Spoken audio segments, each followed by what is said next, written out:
हरिवंश महाप्रभु जयंती सब इसी पक्ष में जयंतियां पड़ती हैं। तो इन्हीं ने महाराज भगवान शिव की आराधना की। उन्होंने कहा कि गंगा से कहो कि मैं उनके देह को धारण करूंगा। तब ज्येष्ठ मास शुक्ल पक्ष दसवीं तिथि को गंगा जी तड़पड़ की आवाज करती हुई आई और भगवान शिव ने शीश पर धारण कर लिया। बाबा की जटाएं बड़ी लंबी लंबी थी, ये मार्ग भटक गई, इनका अभिमान जाता रहा। तब भगीरथ ने बाबा से प्रार्थना की तो भोलेनाथ ने एक जटा लेकर के निचोड़ दी। आगे आगे भगीरथ, पीछे पीछे गंगा जी। जानव ऋषि का आश्रम मिला। जानव ऋषि गंगा जी को गंगा जी जानव ऋषि के आश्रम को बहाना चाहते थे तो इन्होंने गंगा जी का पान कर लिया। बोलिए गंगा मैया की ये ध्यान देने योग्य बात है। जानव ऋषि ने जब गंगा जी को पान कर लिया तो भगीरथ ने कहा बाबा तीसरी पीढ़ी पर गंगा जी प्रकट हुई है, फिर भी पूर्वजों का उद्धार नहीं हो पाया। आपने गंगा जी को पान कर लिया, अब गंगा जी को मार्ग दो ना। यहाँ दो कथाएं आती हैं। जानव ऋषि ने गंगा जी को प्रकट करने के लिए सोचा यदि मुख से प्रकट करूंगा तो गंगा जी झूठी हो जाएंगी, पूजा के योग्य नहीं रहेगी। तो कहीं कहीं वर्णन आता है कि जानव ऋषि ने अपनी जंगा को चीर के गंगा जी को प्रकट किया, इसलिए इनका नाम जानवी पड़ा। दूसरी बात, आप लोग जनेऊ पहनते हैं, प्रेम से बोलो जय श्री राधे। और कथा में आज जनेऊ पहनने वाले तो बहुत है? तो आप लोग जनेऊ जो पहनते हैं तो दाएं कंधे पर बाएं कंधे पर पहनते हो। लघुसन का शौच आदि के लिए जाते हो तो जनेऊ किस कान पे चढ़ाया जाता है? दाएं कान पे। तो ऐसा क्यों? जब बाईं तरफ आप जनेऊ को पहने हुए तो वहीं से उठाओ और कान पर चढ़ा लो, सीधी सीधी बात है। अब दाएं कान पे लाने के लिए इधर से खींचो जनेऊ को, तब गर्दन के नीचे होके लेके तब चढ़ाओ। तो दाहिने कान पे क्यों चढ़ाते हो जनेऊ को, बाएं पे क्यों नहीं चढ़ाते हो? कोई दोष है क्या बाएं कान पे चढ़ाने का? इसका कारण ध्यान देना। जब भगीरथ ने जानवी ऋषि से कहा कि आप गंगा को प्रकट करें तो अन्य पुराणों में प्रमाण मिलता है कि जानवी ऋषि ने गंगा जी को अपने दाहिने कान से प्रकट किया। इसलिए प्रत्येक मनुष्य के दाहिने कान में गंगा का वास है और जनेऊ अत्यंत पवित्र वस्तु होती है। तो जब दाहिने कान पर चढ़ा देते तो गंगा जल से उसका स्पर्श रहता है, इसलिए जनेऊ कभी दूषित नहीं होता, अपवित्र नहीं होता, इसलिए दाएं कान पर चढ़ाया जाता है। ये महाराज गंगा जी को लेकर के कपिल देव भगवान के आश्रम पर पहुंचे और कपिल देव भगवान के यहाँ जो भस्मी की ढेरी में पड़े हुए थे गंगा के जल से स्पर्श हुआ, दिव्य रूप धारण किया, भगवत धाम चले गए। इनका उद्धार करते हुए गंगा जी सागर में जाके मिल गई और उसी समय से माँ गंगा जन जन का उद्धार कल्याण कर रही है, जैसा कि परसों भी गंगा की महिमा गाई थी। इन्हीं की वंश परंपरा में महाराज खटवांग हुए कि खटवांग दीर्घबाहुष रघुस्तस्मा प्रथुस्रवा अजस्ततो महाराज तस्मा दशरथो भवन।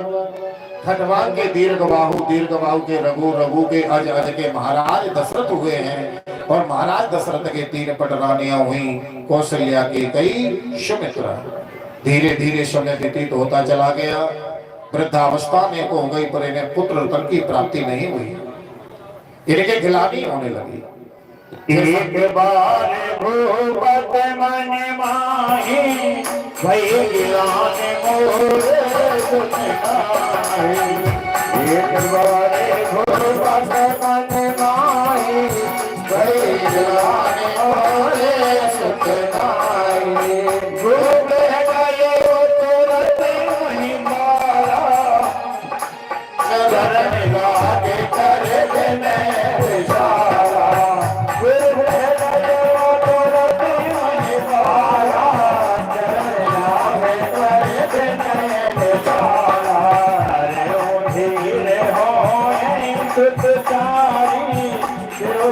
विदित भरत बिहारी चले वीर होए सुतचारी गुरुवन विदित भरत बिहारी। तो गुरु के चरणों में जाकर के मुझे निवेदन करना चाहिए, ऐसा महाराज दशरथ विचार करें। जैसे पीछे भी हमने कथा में थोड़ा सा दशरथ जी के चरित्र पर प्रकाश डाला था कि जो वर्तमान में अप्रिय घटना लग रही है वो भविष्य में हमें प्रिय लगने लगती है। महाराज दशरथ को इसलिए पूर्ण विश्वास था, परंतु फिर भी गुरु की शरण में गए, निवेदन किया तो गुरु ने कहा, राजन धरो धीर हो यही सुतचारी, धैर्य धारण करो, समय आने पर एक नहीं चार चार पुत्र होंगे। देखिए महाराज दशरथ की गुरु जी के चरणों में निष्ठा है। जिस प्रकार से महाराज दशरथ की गुरु चरणों में निष्ठा है, हम गुरु तो बना लेते हैं परंतु हमारी गुरु चरणों में वो निष्ठा नहीं हो पाती जो निष्ठा होनी चाहिए। गुरु के चरणों में निष्ठा होनी चाहिए, गुरु के वचनों पर अटूट विश्वास ऐसा होना चाहिए जैसे महाराज दशरथ को विश्वास है। मेरे गुरु ने कह दिया है कि पुत्र होंगे तो अब मेरे संतान अवश्य होगी, ऐसा अटूट विश्वास है। हम देखा देखी गुरु बना लेते हैं पर उस निष्ठा को उसको निर्वाह नहीं कर पाते। किसी व्यक्ति के गुरुजी आए इन्हीं गर्मियों में, अब उसकी बड़ी निष्ठा थी गुरुजी के प्रति, बने कि गुरुजी आए हैं तो दौड़ा दौड़ा गया और प्रजापति कुमार के यहां से 2 घड़े लेके आया। एक घड़े में जल भर दिया गुरुजी के लिए पीने के लिए, जैसे ठंडा जल रहेगा गर्मी का समय, और एक घड़ा स्नान कराने के लिए। तो जो घड़े में जल स्नान के लिए था उस घड़े में जल भरे और छत के ऊपर रख दे जिससे रात में ठंडा हो जाए। और ऐसी हमारे यहाँ शास्त्रों का मत है और परंपरा भी है। ये अखतीज जो निकल के गई है ना, इस अखतीज से ठाकुर जी को शीतल जल से स्नान कराया जाता है। रात को कोरे कलश में जल भर के रखो, उसमें कपूर आदि मिश्रण करके और तब ठाकुर जी को शुभ स्नान कराया जाता है। और इसलिए हमारे वृंदावन में अखतीज वाले दिन ठाकुर जी के पूरे शरीर पर चंदन का लेपन किया जाता है, पूरे शरीर पर, और बिहारी जी के चरण दर्शन होते हैं। और इसी दिन से हमारे ब्रज में पहले तो प्रथा गांवों में भी बहुत थी इसकी, सतुआ खाने के लिए। प्रेम से बोलो जय श्री राम। हम तो नाम ही नाम रहेगा, वो सतुआ कहाँ मिले मिलेगा।